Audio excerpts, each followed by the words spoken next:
Faz Sentido, com Fabiana Sparrenberger e convidados.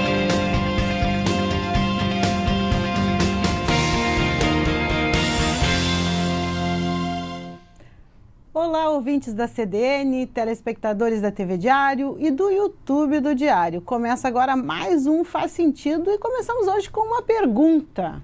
Você sabe o que é a comunicação não violenta? Você sabe qual é a melhor forma de se comunicar? Para conversarmos a respeito desses e de outros assuntos, comigo aqui hoje, o psicólogo Diógenes Chaves. Eu já nem tento mais fazer a conta de quantas vezes o Diógenes já participou do Faz Sentido. Perdi a conta, já acho que já faz um bom tempo.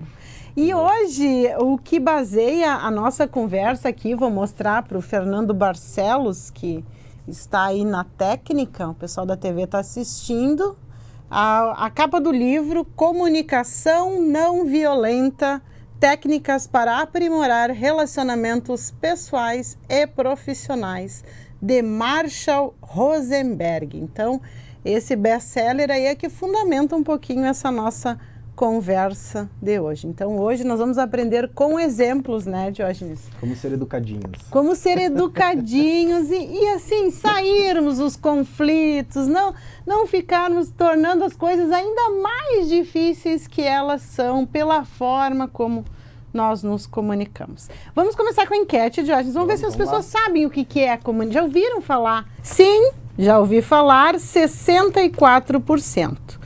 E não ouviu falar ainda, 36%.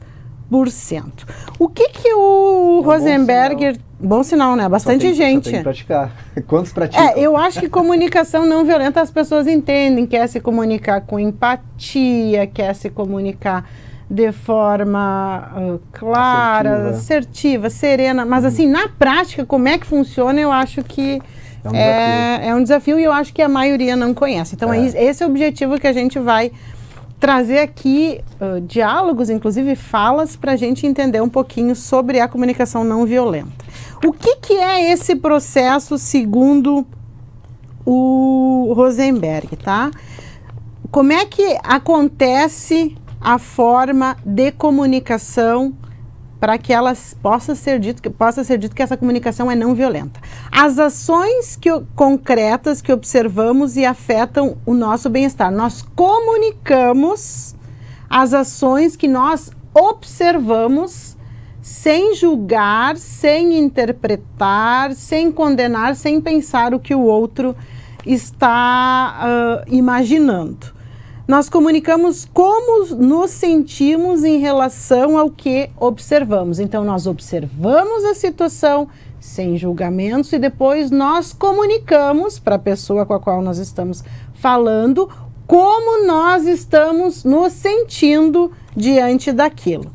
Na sequência, nós comunicamos as nossas necessidades, os valores, os desejos que causam os nossos sentimentos. Então, vamos lá. A gente observa a situação, a gente comunica como a gente está se sentindo, quer dizer, os sentimentos que vêm à tona a partir dessa observação e comunicamos as nossas necessidades que estão atreladas a esses sentimentos. Quer dizer, o que está gerando esse sentimento em mim? E, por fim, nós pedimos para o outro aquilo que pode enriquecer a nossa vida. Quer dizer, a gente pede, depois que a gente observa, que a gente comunica como a gente se sente, que a gente fala que necessidade que a gente tem naquela situação, a gente pede que o outro nos ajude diante daquela situação, a atuar de uma forma melhor, a enriquecer a nossa vida. Parece simples, né, Diógenes? Parece uma fórmula que, fundamentada nos 4 componentes, observação, sentimentos, necessidades e pedidos, é só aplicar. Só que não, né? Hashtag só que não. Não é tão simples assim, mas eu ainda tenho né, aquela ideia de que sempre praticando bastante se gera o hábito, né? É um treino, né, Diógenes? É um treino. Como tudo, é um treino. Mas é um exercício permanente. Mas é um grande desafio, porque em toda comunicação, todo diálogo,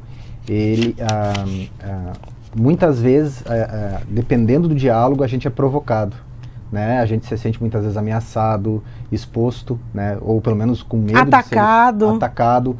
Então, naturalmente... questionado. A gente tem essa reação, né? É meio que natural, né? Isso. Então, como a gente, muitas vezes a gente está na defensiva, quando a gente vai conversar ou debater um assunto importante com alguém, né? Ou comunicar o que estamos sentindo no caso, né? A gente costuma ficar um pouco na defensiva, né? A gente não vai se abrir completamente. E a depender de como é essa comunicação, de como o outro vai reagir, aí gera um embate, né? Uma disputa de razão, enfim, quem ganha essa conversa? Então a gente acaba dificultando a comunicação, mas esses 4 passos, eles são muito importantes, porque tu não arma a outra pessoa. E esse é um dos grandes segredos para que a gente consiga ter um diálogo saudável. Por exemplo, eu vou falar um assunto delicado, né? Vamos supor que tu combinou comigo de eu estar aqui às 11 horas, tá? Ok, combinado. Só que eu chego aqui às 11 horas e tu chega 15 para o meio-dia. E eu tenho um compromisso ao meio-dia e 15. E eu te comuniquei isso. Aí, o que acontece? Eu preciso te falar isso. Só que eu tô como? Eu tô ativado emocionalmente, eu tô com raiva, eu tô indignado. E aí que vem a questão de tu se conectar, né, te entender, olhar para ti e tentar te conectar. Parei um pouquinho. Olha como eu tô ativado, não vai sair coisa boa daqui. Então eu preciso respirar, ter calma e tentar praticar esses 4 passos aí, né? Se eu chego e digo para ti assim, Fabiana, por favor, né? Tu deveria pelo menos ter um pouco mais de responsabilidade. Bom, aí já deu. E tu foi até bem tranquilo, eu acho. Mas esse meu diálogo não seria assim. A Josh já me conhece. Não. Poderia até falar da brincadeira, mas não seria assim. Mas no momento que eu te falo isso já pega um valor teu. E aí tu vai te armar. Ali tu já tá blindada, porque tu não quer se sentir menos.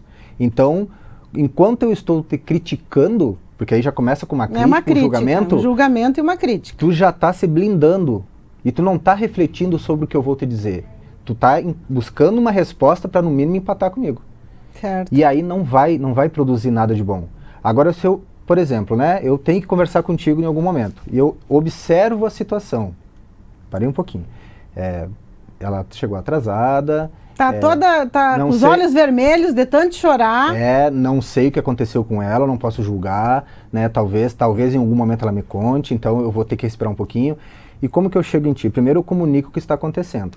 Eu observo para eu comunicar o que está acontecendo. Fabiana, né, tu viu, tu chegou 15 minutos atrasada, né? E, bom, aí eu já comuniquei o porquê que eu estou tendo essa conversa contigo. A observação. Isso é fato. Diógenes, nesta frase que está dizendo, eu observei que você chegou 15 minutos atrasado. É fato. Não tem julgamento, não tem crítica, não tem interpretação, não tem nada. É fato. É observação. Uhum. E aí eu comunico o que eu estou sentindo. Olha, eu percebi que tu chegou 15 minutos atrasada, né? E isso me deixou um pouco nervoso, um pouco ansioso, né? Tô comunicando o que eu estou sentindo, né? Porque eu tenho pessoas esperando por mim depois às 12h15, e isso me deixou um pouco desconfortado e ansioso. Então, nisso, o Diógenes o que fez? Ele comunicou o sentimento, estou nervoso, fiquei um pouquinho chateado. Ele comunicou a necessidade, quer dizer, eu tinha a necessidade de estar dentro de determinado tempo atendendo o meu paciente, e por isso eu fiquei nervoso, quer dizer, a causa do meu sentimento é o paciente que está lá me esperando. Isso, e daí... olha, porque na verdade eu necessito, né, que essas pessoas, que eu preciso passar credibilidade para essas pessoas, porque eu vou precisar delas em algum outro momento, né, e eu tenho um compromisso com elas. Então, olha só, eu estou expressando o porquê que eu estou conversando contigo.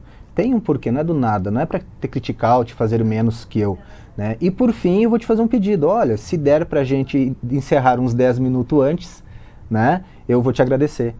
Olha só, não tem uma pessoa se armar contra ti. Agora, se eu chegar e dizer assim, Fabiana, por favor, né? 15 minutos atrasada. Mas isso é exemplo, eu tenho que não compromisso. Eu já nem tinha ficado se eu fosse tu. Eu já quero dizer que eu já tinha ido embora, Diógenes. Eu já tinha ido embora. Por favor, 45 minutos atrasado.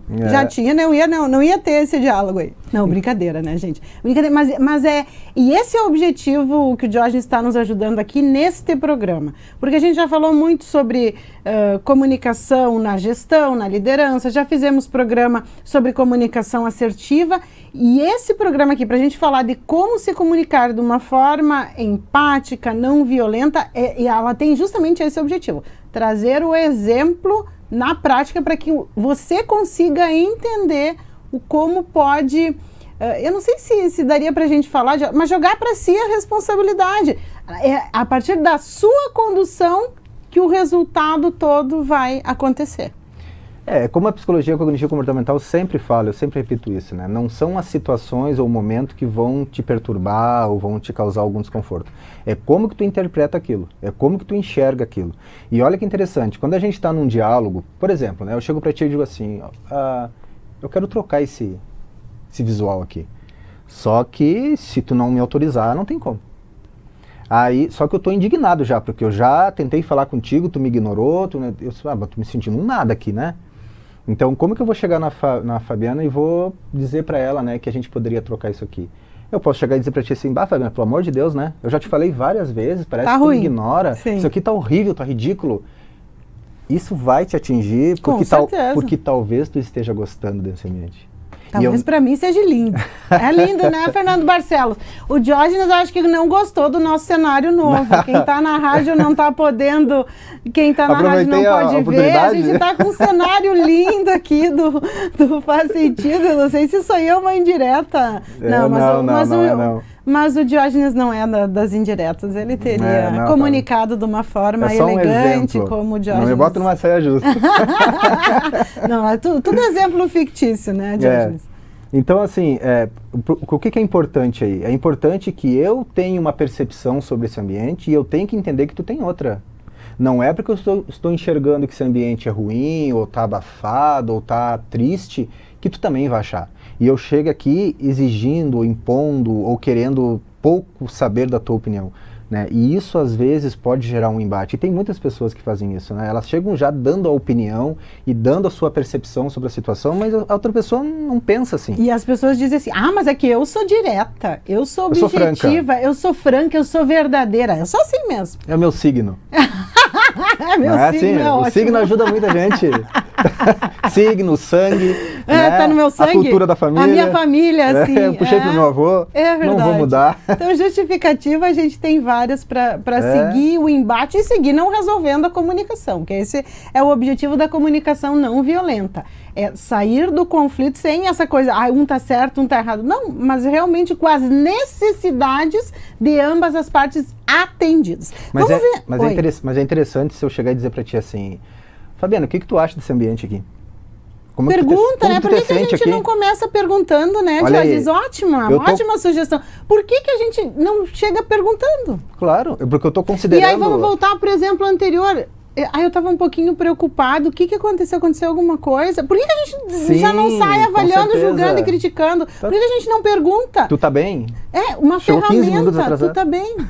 Por que a gente não usa essa ferramenta da pergunta, então? Que não precisa decorar o nosso esqueminha, mas começa com uma pergunta, já vai ser diferente como a pessoa vai responder. E é uma estratégia de acolhimento, né? Tu acolhe a pessoa antes de querer falar alguma coisa para ela, né? E ali tu já desarma ela. Tu já chama ela para ti, ela vai ficar muito mais receptiva a ti. Nossa, ela tá preocupada comigo, né? Poxa, eu passei por todo o corredor aqui, ninguém me perguntou nada. E ele veio e me perguntou, então, peraí, né? Ou reparou no cenário, que bom, o Diógenes viu que o cenário mudou. E tá preocupado com o ambiente. Poderia não estar nem aí. É verdade. E a gente age no automático. E é isso que a gente precisa se dar conta, né? Antes do agir, não... automatizar de uma forma diferente. Perguntamos, Diógenes, na nossa enquete, e você, quando você está no meio de um conflito, eu comunico o que estou sentindo, 37%. Eu procuro entender por que eu fiquei assim, quer dizer, qual é a causa daquele sentimento, 34%. E eu tento entender o que o outro sente, 29%. Eu gostei da divisão, é um porque combo isso aqui. porque são as três, é o que o Rosenberg nos traz, né? Observar, comunicar o sentimento, comunicar as necessidades que estão causando esse sentimento e depois fazer um pedido de como a gente pode desenvolver essa situação a partir de então. Então, são as três alternativas e portanto, todas aí deu um resultado bem dividido, é porque justamente todas fazem parte dessa... Mas é interessante a gente se perguntar assim, ó, quem sou eu no conflito? Quem sou eu num conflito? Eu posso saber de mim num almoço em família, que tá todo mundo se dando bem, todo mundo numa boa. E no conflito? É o apaziguador, é o do tumulto, é o que bota fogo no parquinho, é o do... eu sou aquele deixa disso. Gente, deixa disso, não é? Quem é você no conflito? Boa essa pergunta. Ou é aquele que sempre concorda para poder, né, o passivo nunca demais. Diz não, nunca diz não. Por exemplo, né, isso acontece, a gente sabe que isso acontece. Às vezes eu tô aqui, tu me fala de uma coisa ruim aqui dentro da empresa e eu concordo contigo, Fabiana, tu tem razão, eu já tinha até pensado nisso. Aí eu saio aqui, um colega ali me fala algo diferente de ti e eu saio concordando com ele. Porque eu não quero o conflito. Mas isso vai gerar problema lá na frente depois, que depois sai uma reunião e daí? Pois é.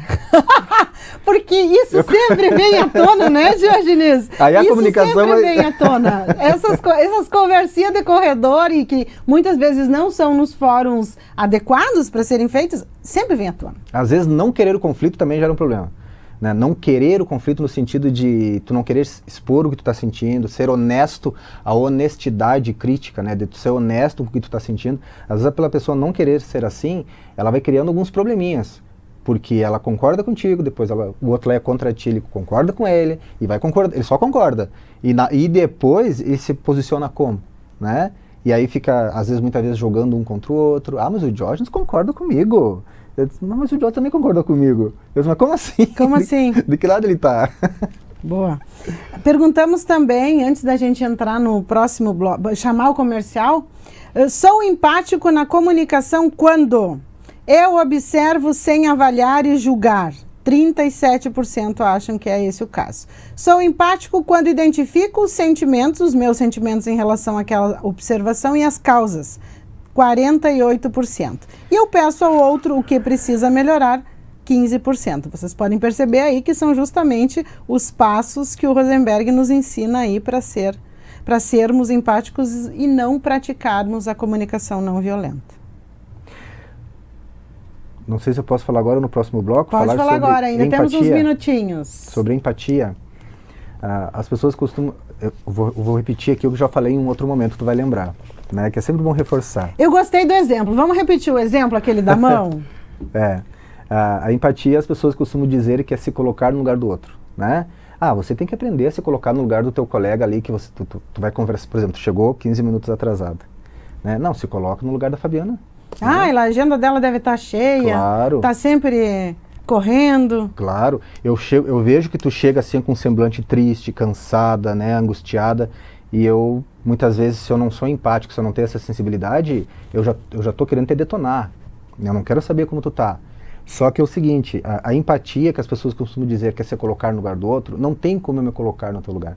Não tem como eu sentir a tua angústia, não tem como eu sentir a tua perturbação, né, os teus problemas que te fizeram chegar aqui 15 minutos atrasado. Né? Pedro Calabresa, ele fala, que é um neurologista, que eu falei outra vez aqui, que ele fez uma técnica muito interessante, né? Pediu para outra pessoa pegar na mão dele. Sim, nós fizemos o exemplo da outra vez, ó. Isso. Eu tô com a mão dada com o Diógenes. Isso. Aí ele perguntou, o que você está sentindo aqui? E a pessoa respondeu, eu estou sentindo a tua mão. Uhum. Aí ele disse, não, você não está sentindo a minha mão, você está sentindo a sua mão conectada na minha. Então não tem como sentir a minha mão. O resultado dessa conexão. Claro, não tem como a pessoa tu sentir a minha mão, senão as conexões cerebrais tuas tinham que estar conectadas nas minhas. E não estão. Agora, se eu anestesio o teu braço, Tu vai sentir a minha mão? Não.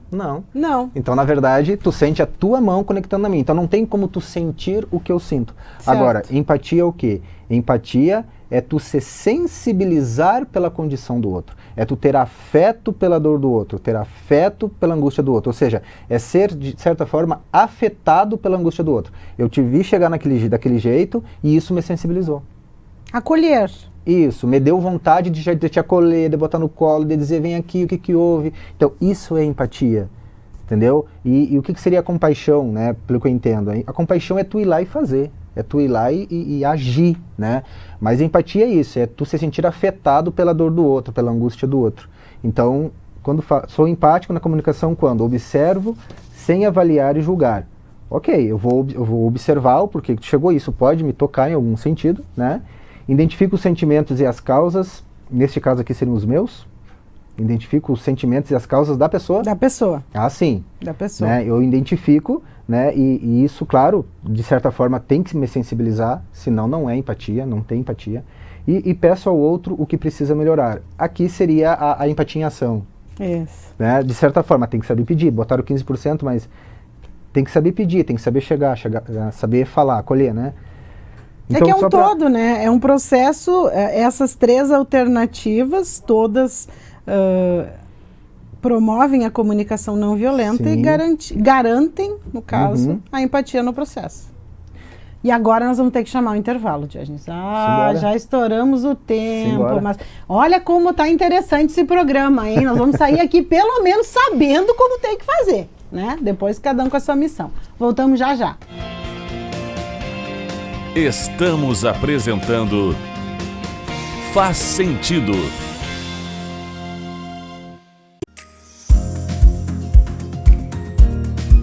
Vem para a Ubra e comece a planejar o seu futuro hoje. As inscrições para o vestibular da Ubra estão abertas. A Ubra oferece cursos presenciais, híbridos e EAD. Estude do seu jeito, escolha o formato de ingresso e desconto que mais combina com você. Mais qualidade de ensino, mais flexibilidade. Chegou a hora de colocar mais Ubra na sua vida.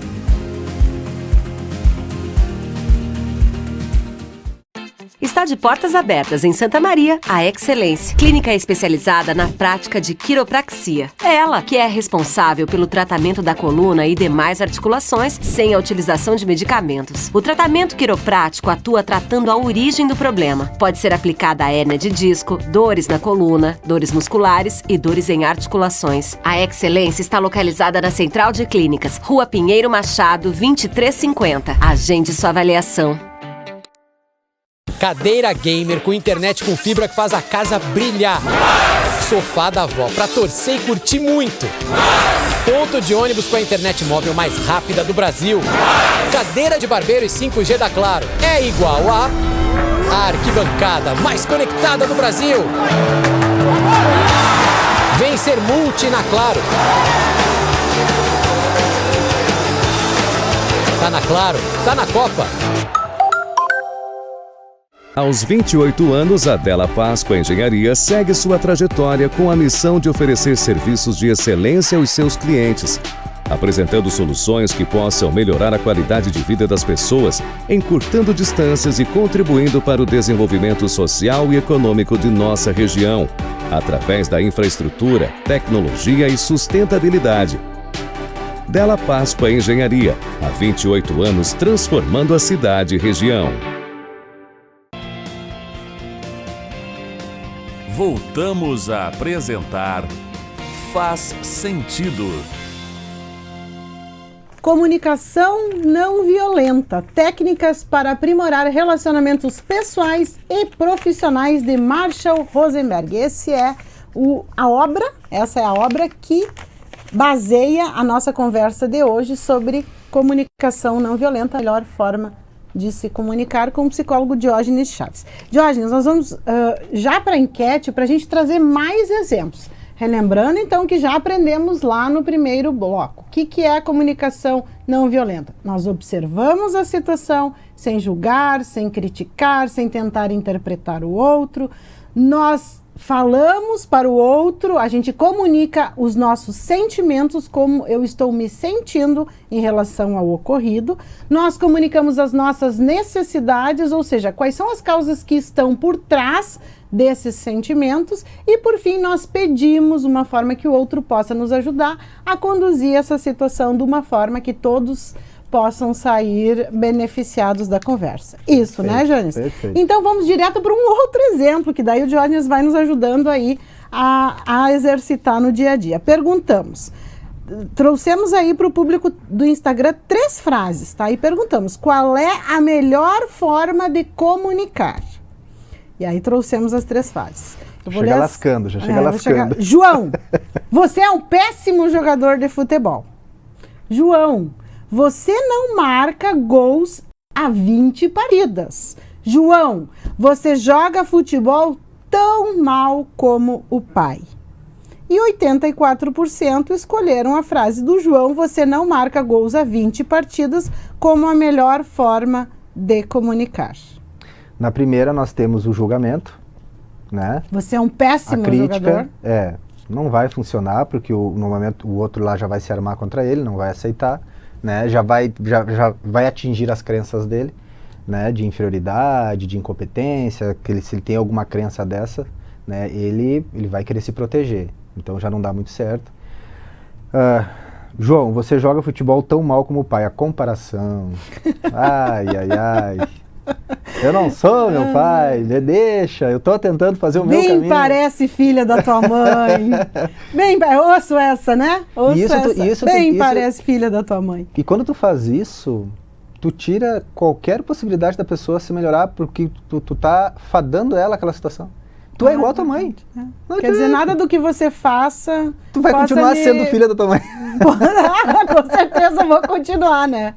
Vou continuar. Não tem jeito. Meu Deus, se eu fizer terapia, se eu ler 200 livros de autoajuda, se eu fizer milhares de terapia, eu não vou mudar. Porque eu sou igual a minha mãe, ele já disse. E até se eu desencarnar, vai que eu volte. Filha da mesma mãe, de então novo. Talvez nem assim resolva. Então é complicado essas comparações, sabe? E às vezes as comparações, olha só...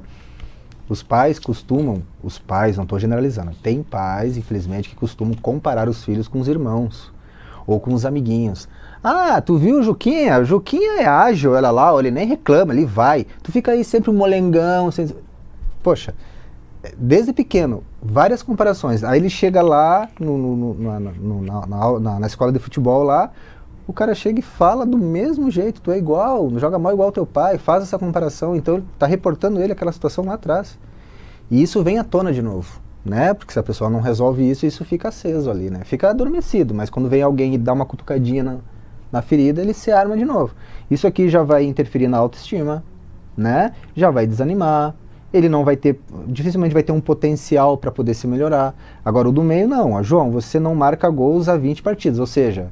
Eu só estou te comunicando os resultados do teu trabalho. Eu não estou dizendo que tu não seja capaz, né, de fazer gols, mais gols, né? Mas eu estou dizendo o quê? Tu precisa treinar um pouco mais, tu precisa se focar um pouco mais. Mas é uma maneira bem menos agressiva, ou talvez nada agressiva. E por que ela tá? E aí eu vou falar um pouquinho da comunicação, tá? Por que ela é só observação? Porque ela está calcada no fato. É fato. O João não marca gols há 20 partidas. Ele já sabe lá, disso. É fato. É fato, está lá documentado. Não há, a gente ainda fala, diante do fato não há contestação. Está lá. Isso não tem nenhum julgamento, nenhuma crítica, nenhuma interpretação. Não é a forma como eu estou pensando sobre aquela pessoa, como eu estou julgando, caracterizando. Não, isso é fato. Que é diferente do péssimo e é tão mal quanto teu pai. Que isso é uma percepção de quem fala. E eu posso não concordar. É um julgamento, é uma avaliação. Observar sem avaliar. Esse é o primeiro passo da comunicação não violenta. Na próxima frase, perguntamos: em que frase, em que expressão eu coloco melhor o meu sentimento? São 3 novamente. Estou com vontade de bater em você. 9%. Estou furioso diante do que você fez. 18%. Fiquei mal com essa situação toda, 73%. Jorge, como a gente deve se comunicar da melhor forma diante dessa situação que a pessoa ficou de cara com a outra? Olha só, no momento que a pessoa fala, eu estou com vontade de bater em você, isso aqui ela está entrando num confronto, que é diferente de conflito, né? Mário Cortella, se eu não me engano, ele fala muito isso, né? Que o conflito ele sempre vai ser necessário, porque o conflito é a demonstração de uma divergência. Ninguém precisa concordar com ninguém, né? Então, assim... Conflito faz parte, é inerente ao, ao processo. Agora, o confronto não, né? O confronto, tu quer anular outra pessoa, tu quer destruir outra pessoa, tu quer se sobrepor a outra pessoa, né? Muitas vezes humilhar outra pessoa, que é que estou com vontade de bater em você, não vai dar certo. E se a pessoa reage? E se a pessoa fica com medo, e o medo não vai te respeitar por medo, né? O respeito é pela admiração, mas respeitar por medo não tem vantagens, né? Mas aqui não tem sentido. Estou furioso diante do que você fez. Quando eu digo para a pessoa que eu estou furioso, o que eu estou falando em relação à pessoa? Que a pessoa é capaz de provocar ira e desconforto no outro. Ou seja, não é uma boa pessoa. Porque se eu estou furioso é porque tu não é... Eu não estou te vendo como uma pessoa boa, como uma pessoa legal. Estou te vendo como uma pessoa horrível na minha vida. Uma pessoa que está sendo um peso para mim. Então tu já está qualificando a pessoa de uma forma negativa, né? Ao fato de tu dizer que tu está furioso com ela. Fiquei mal com essa situação toda, olha que interessante. Fiquei mal, tá? Mal o quê? Mal, desconfortável, né? Com essa situação toda, ou seja, ele abrangeu todo, ele não nomeou ninguém. Não especificou. Ou seja, de alguma forma ele se coloca nessa situação, né? De alguma forma ele está dizendo também, olha, eu não sei se o responsável por essa situação toda entre mim e ti, eu e tu, né? É da tua parte ou da minha parte. Nós precisamos ver isso. Então, olha só, ela já está se colocando de uma forma não agressiva porque eu não estou agredindo o outro, não estou desconsiderando o outro. Então, fiquei mal com essa situação toda, né? A pessoa pode dizer também, eu também fiquei. Mas então, por que será que a gente está assim? Olha só, aí já começa o diálogo. Agora as outras duas ali complica. Porque se a gente for pensar vamos pensar numa situação, diante de tal situação que aquilo realmente me deixou o pé da vida. O que eu vou dizer? Olha, Diógenes, eu me senti na hora, eu fiquei com raiva diante dessa situação, porque eu tinha uma necessidade de resolver, eu precisava resolver essa questão com objetividade, eu tinha esse prazo para resolver e a forma como tu tratou a situação me deixou numa situação ainda pior do que eu estava. Então aí tem a comunicação do sentimento, fiquei com raiva, né? A raiva é um sentimento, fiquei de cara, fiquei muito chateada, transtornada e tal. Eu coloco na sequência o porquê, a causa daquela, especificado, porque eu tinha um prazo para resolver isso, eu estava contando contigo, tu não me ajudou.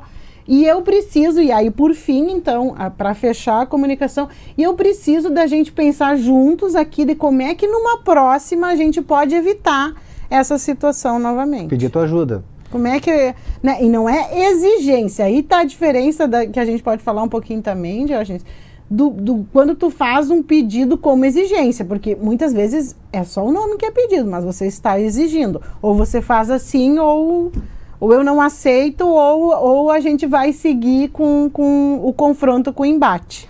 Olha só que interessante na escola, né? Existe um desafio dos professores na escola, que é receber os pais na escola, né?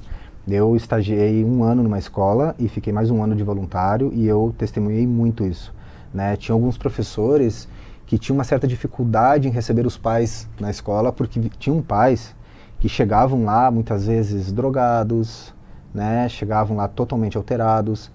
E já tinha aquela coisa, né, de, estão me chamando na escola para falar do meu filho. Ninguém chama na escola para elogiar o filho, né? Então a pessoa já vem armada, ela já vem pronta para um embate com o professor.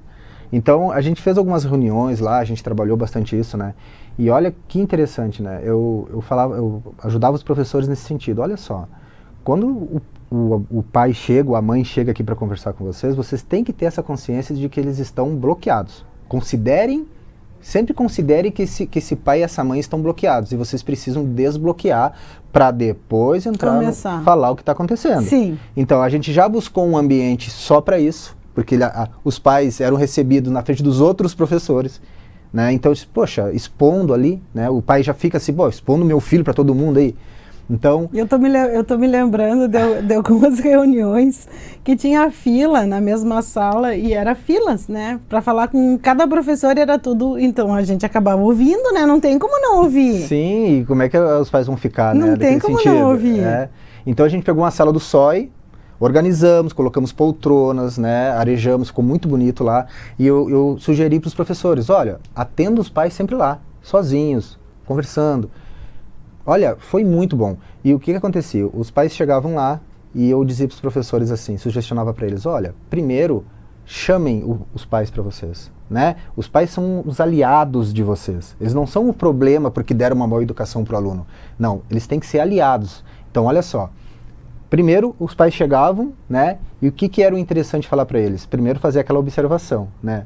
Olha, o seu filho, né, ele fez tal coisa, assim, assim, apresenta o problema que aconteceu, né, e comunica o sentimento, né. A gente ficou preocupado, a gente ficou um tanto angustiado, porque olha só, o fulaninho ele é tão querido, né, a gente olha para ele às vezes fica meio triste, eu não sei o que está acontecendo, comunica o teu sentimento em relação àquele filho, né, e porque a gente tem essa necessidade, né, a gente precisa que ele aprenda, que ele se sinta bem na escola, que ele consiga fluir nos estudos, né? E então, o que eu peço para a senhora, né? Que a senhora nos ajude, né? Como ele fica muito mais tempo com a senhora, então, obviamente a senhora conhece seu filho muito mais do que nós, então eu gostaria que a senhora nos ajudasse a ajudar o fulaninho, né? Onde nós podemos estar pecando, talvez a gente não está conseguindo lidar direito com ele, a senhora possa nos dar uma dica. Pronto, desarmou a pessoa. Os pais vão ficar assim, sim, vão conseguir se conectar melhor com o professor. Essa de puxar a responsabilidade para a gente, isso desarma na hora. Quando a gente diz, e eu como lido com comunicação, e para mim é mais fácil ser direta, objetiva, clara, quando eu vejo que isso gerou um desconforto na outra pessoa, eu puxo para mim e digo, olha, acho que eu não estou conseguindo ser claro o suficiente, acho que eu não estou conseguindo me fazer ser entendida. E aí a gente tenta de novo. Como se tu não tivesse se expressado direito. Isso, não que outra pessoa seja uma burra.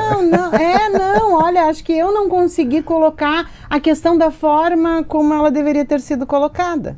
E puxa para mim, e não é demérito nenhum.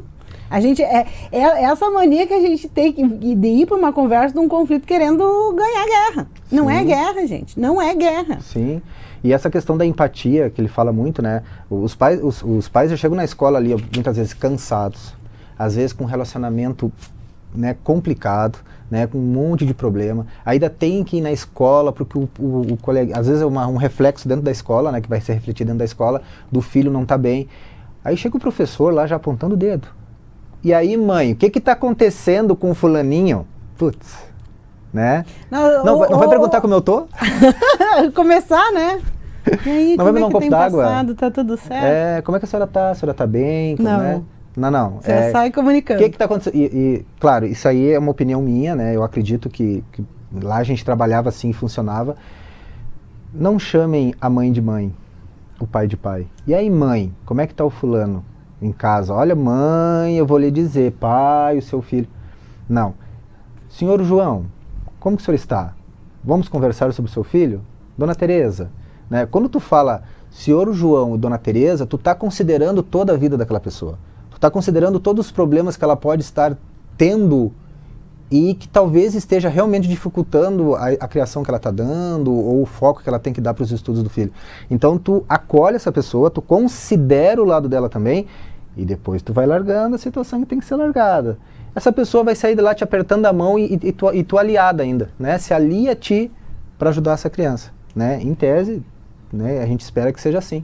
Porque a gente sabe que tem alguns Porque e aí eu tô fazendo exercício pensando se, né, no caso, se chamar de mãe, né? Porque quando a gente chama, mãe, a gente tá aqui, mãe, que bom que você veio, a gente tá aqui para conversar sobre o seu filho. Quando fala em mãe, como é que bate para mim? Para mim bate, já tá me chamando a responsabilidade, né?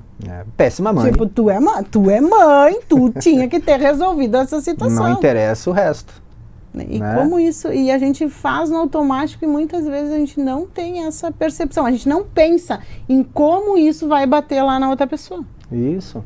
Então, sabe, quando a gente trabalhou isso na escola, ajudou bastante, assim, né? Eu tive uns feedbacks, era eu e uma colega minha que estagiávamos juntos, e a gente teve uns feedbacks bem positivos, assim, né? E aqueles conflitos, logo que eu cheguei lá, eu quase tive que confrontar com o pai, porque o pai estava extremamente alterado, né? Querendo bater nos professores, imagina?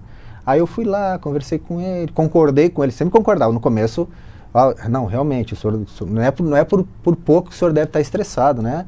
Não, porque tu vês, não, realmente, concordo com o senhor. Ou seja, eu fui meio que fui me aliando a ele, para ele se desarmar, porque eu não podia entrar num embate com ele, né? Eu entendo a sua dor, eu entendo a sua angústia. Só foi entendendo o sentimento, tentando entender aquele sentimento e o porquê que a pessoa estava sentindo aquilo. Quer dizer, qual é a necessidade daquela pessoa que não havia sido atendida para que se sentisse assim. Ela não foi validada. É o que vocês chamam, né, de validação dos sentimentos. Não estão validando o que eu estou sentindo. Não estão sequer considerando. Então ali, quando ele começou daquele jeito comigo, porque eu vi que ele estava bem alterado e não ia ser legal, né? Então eu comecei a validar o que ele estava sentindo, né? Não, realmente, eu imagino, não deve ser fácil mesmo. E fui levando ele, fui levando ele. Tava lá na saída do pátio já, daí lá na saída do pátio eu comecei a conversar com ele.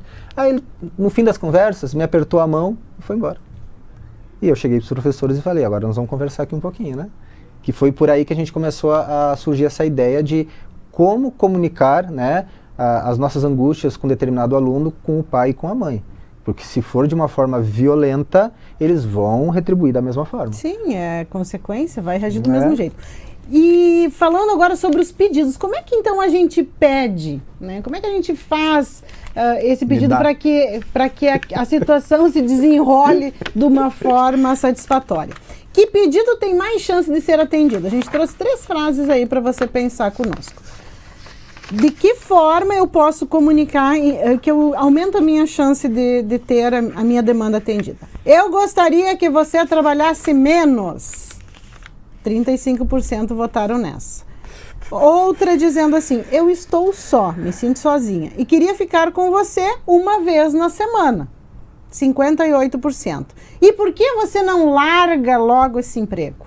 8%. E aí o público dizendo que essa pessoa teria uma chance melhor de ter a sua demanda atendida se dissesse, olha, eu me sinto sozinha, queria que você trabalhasse menos e ficasse comigo pelo menos uma vez na semana.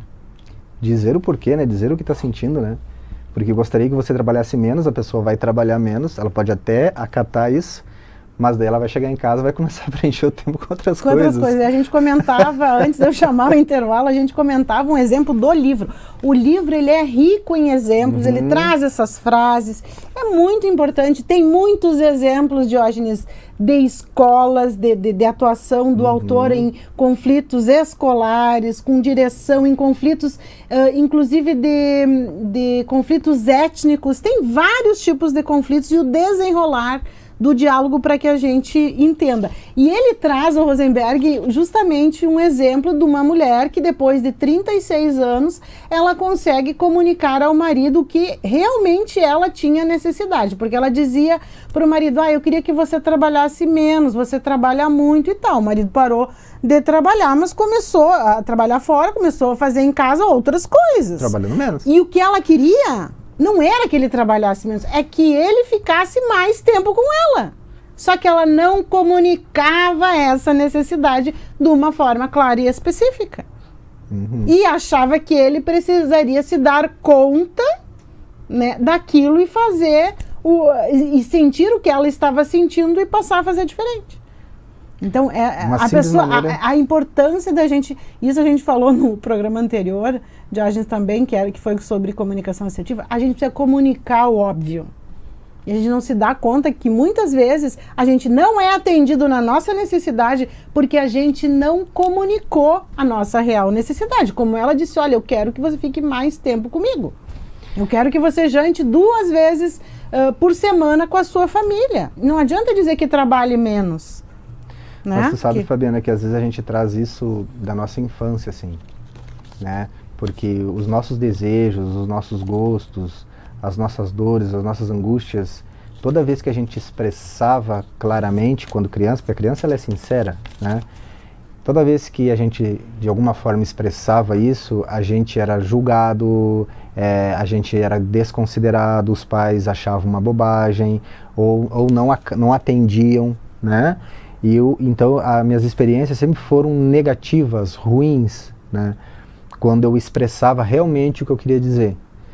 Como se eu não tivesse esse direito. A pessoa passa a atender em alguma forma que, poxa, parece que eu não tenho esse direito de comunicar o que eu estou sentindo, né? Talvez eu vou ser vista como uma dramática, como um dramático, como um exagerado, como reclamão, como um fraco, vulnerável. Tantas coisas. Então o que a pessoa faz? Faz como nesse exemplo aqui, começa a ir pelas beiradas, tipo, gostaria que você trabalhasse menos. E deixa para que ele interprete. Mas é que porque eu não tenho coragem de falar. Por isso que é importante a pessoa se conhecer, da pessoa se entender, né? Saber por que eu penso da maneira que penso, ajo da maneira que ajo, sinto o que sinto, porque aí ela vai começar a saber lidar com ela mesma, principalmente nas situações aqui, né? Por que eu não digo para ele que eu quero que ele fique mais comigo? O que de pior pode acontecer? Ele pode fazer uma cara feia e eu ver nele um certo desgosto, e se ele fizer uma cara de desgosto, isso aí já vai implicar na minha autoestima, talvez ele não esteja me amando mais, então eu não vou nem perguntar. Eu vou dizer para ele que gostaria que trabalhasse menos, ou por que você não larga desse emprego aí? Né? E ele que interprete o resto. É verdade. Agora, cara feia tá o Fernando pra nós aqui, ó, já, olha. O que houve? Só porque o papo, porque a gente estourou o tempo, o papo tá bom, a gente tá se comunicando da forma adequada. Sim. E o Fernando tá sendo violento aqui, tá sendo ignorante, dizendo que, então vai de uma vez pra esse intervalo, Fernando, vai! Estamos apresentando Faz Sentido.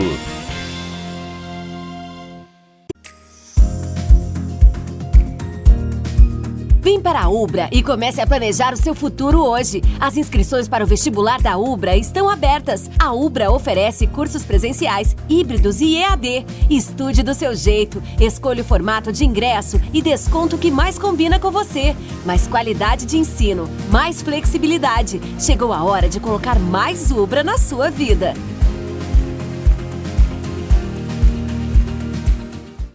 Está de portas abertas em Santa Maria, a Excelência, clínica especializada na prática de quiropraxia. É ela que é responsável pelo tratamento da coluna e demais articulações sem a utilização de medicamentos. O tratamento quiroprático atua tratando a origem do problema. Pode ser aplicada a hérnia de disco, dores na coluna, dores musculares e dores em articulações. A Excelência está localizada na Central de Clínicas, Rua Pinheiro Machado, 2350. Agende sua avaliação. Cadeira gamer com internet com fibra que faz a casa brilhar. Sofá da avó pra torcer e curtir muito. Ponto de ônibus com a internet móvel mais rápida do Brasil. Cadeira de barbeiro e 5G da Claro é igual a arquibancada mais conectada do Brasil. Vem ser multi na Claro. Tá na Claro, tá na Copa.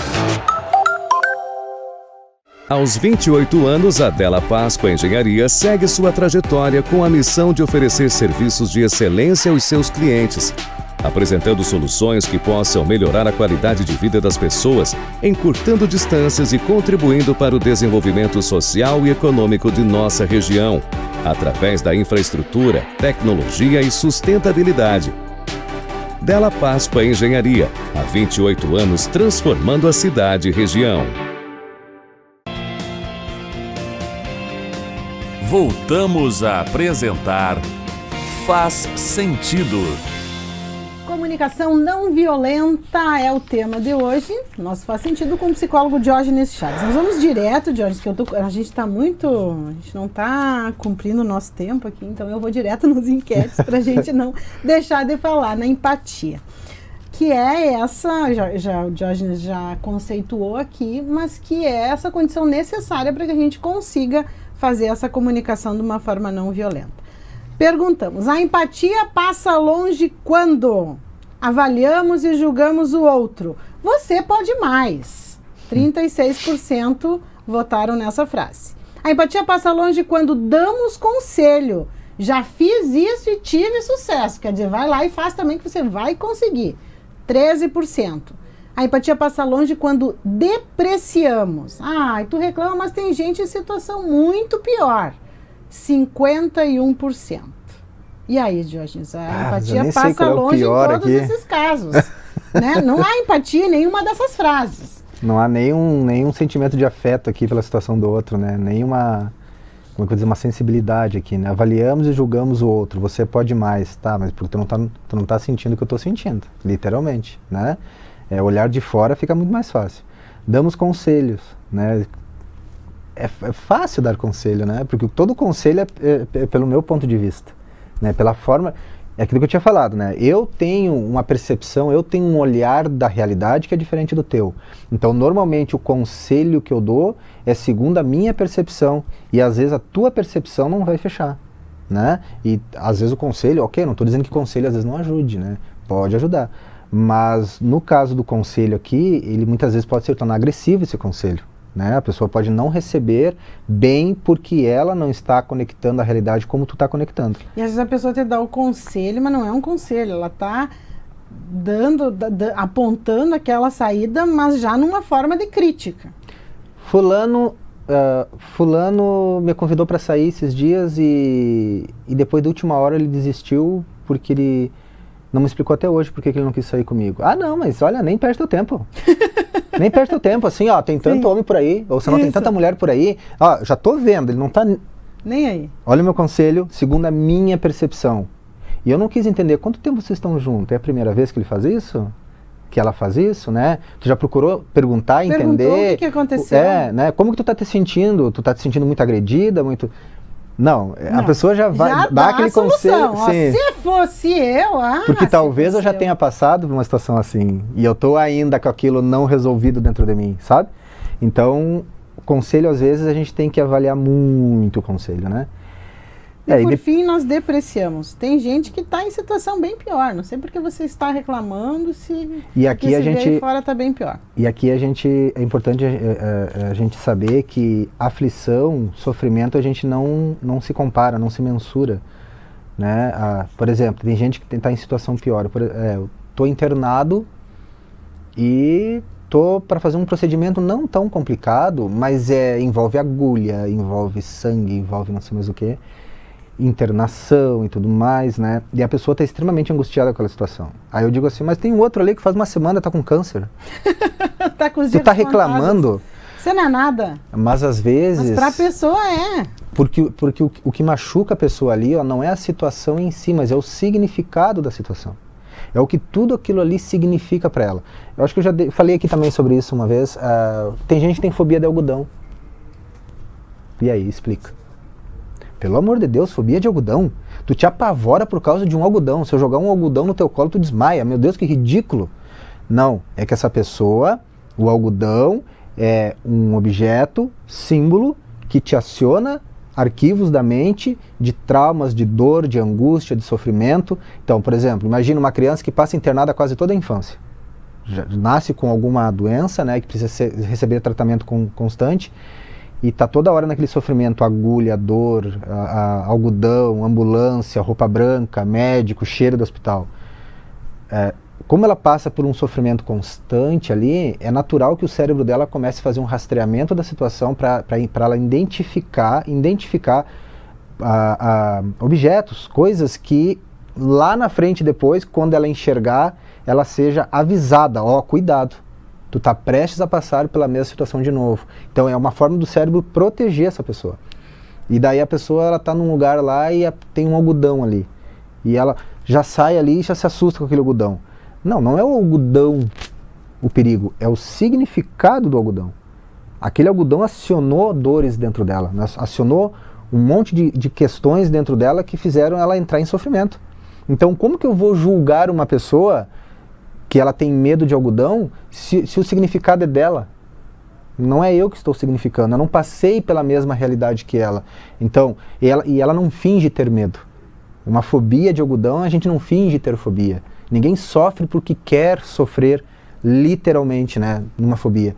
Então, essa coisa de, tem gente em situação pior, às vezes a gente tem que dar uma avaliada, porque Você não tem condições de saber, né, Sim. como que a outra pessoa está se sentindo.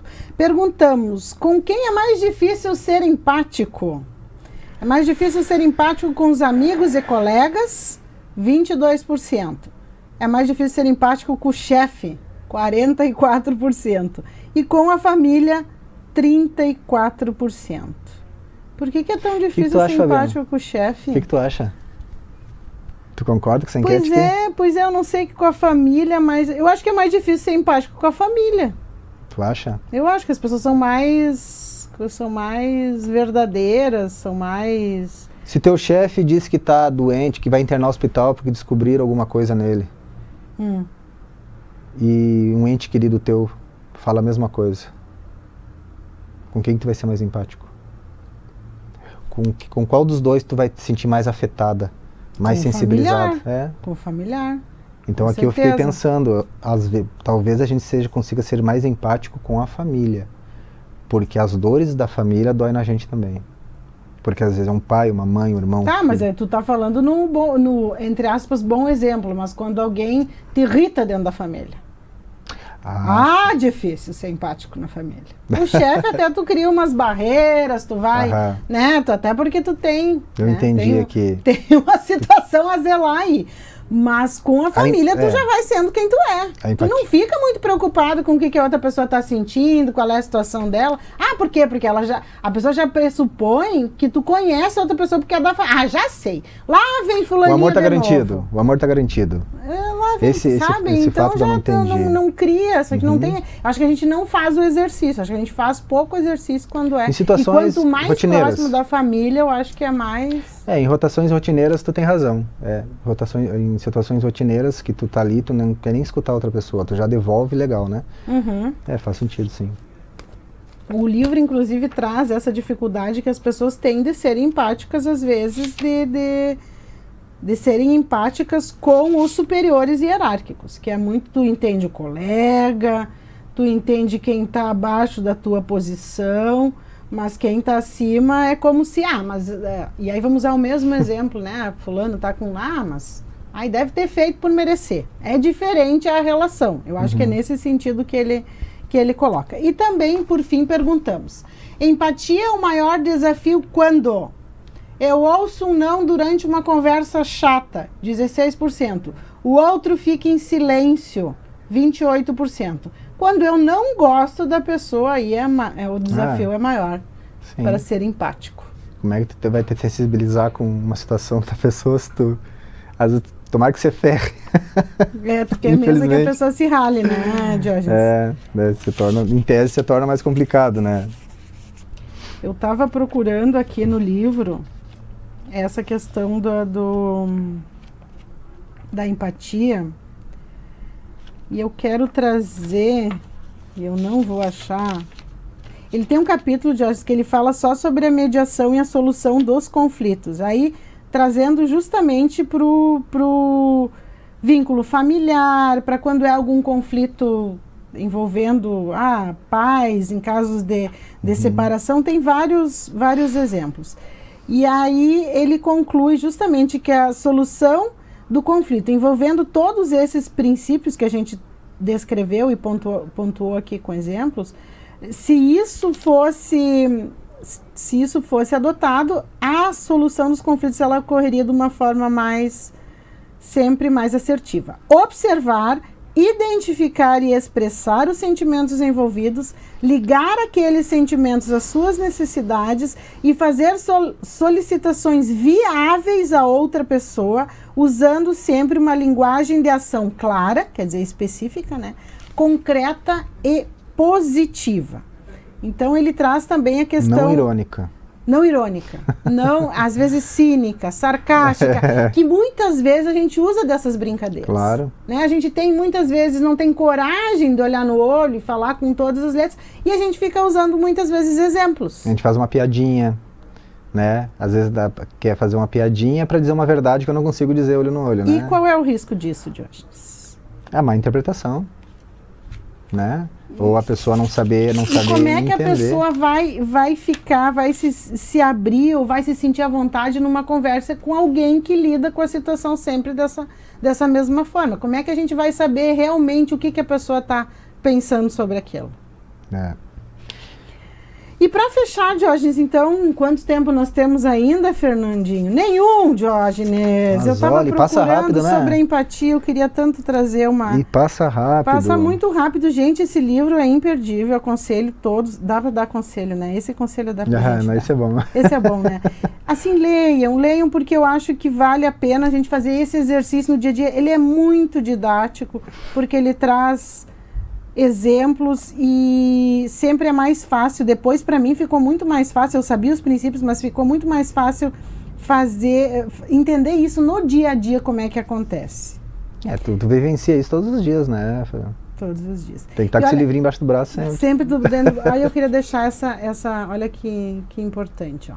Como todos nós desejamos que todos os nossos atos levem ao enriquecimento da vida de todos, é fundamental saber avaliar cada evento e as condições de um modo que nos ajude a aprender e fazer escolhas que nos sirvam. Infelizmente, a maneira como fomos ensinados a nos avaliar quase sempre produz mais ódio por nós mesmos do que aprendizado. Profundo. Né? E é verdade, gente. A gente se culpa, até a gente entende, por que eu penso assim, por que eu ajo assim, olhando para os pais. Acho que tudo, a gente sempre encontra explicações. Mas aí ele fala muito da necessidade da autocompaixão, né, que tu já falaste, que é diferente da empatia. E de que quando a gente vai errar, a gente tentando praticar, mesmo que siga, a gente vai errar toda hora. E a importância da gente considerar que a gente está em processo de aprendizado e que vai errar de novo, até que a gente consiga fazer essa comunicação realmente de uma forma não violenta. A gente trabalha muito isso quando a gente tenta ajudar o paciente a mudar um comportamento, né? A gente deixa bem claro para ele, é um processo, né? E é claro que nós, terapeuta, eu pelo menos, né? Eu fico sempre esperando que essa pessoa, né, nas primeiras investidas não vai conseguir, porque ela já habituou um tipo de comportamento, né? Ela já está ali com aquele comportamento engessado, então quando ela vai querer mudar um comportamento, se torna um tanto difícil, porque a gente se vicia em comportamento também. E ela vai vicia em comportamento. A gente tem um comportamento vicioso. E aí quando a gente vai mudar o comportamento, a gente entra em abstinência. Né? A gente começa a se desconfortar, a gente não se sente bem. E outra, as pessoas que já estão acostumadas com aquele meu jeito de ser, elas vão estranhar também. Então às vezes eu posso perder algumas amizades, entre aspas, algumas pessoas podem se afastar de mim, e isso pode me impactar e fazer eu recuar. Mas não, é porque quando eu mudo um comportamento, esse meu comportamento que eu estou mudando vai impactar no contexto, é normal, porque antes existia um contexto adaptado ao meu comportamento. Quando eu mudo o meu comportamento, esse contexto é afetado. E a depender das mudanças desse contexto, isso vai me ferir.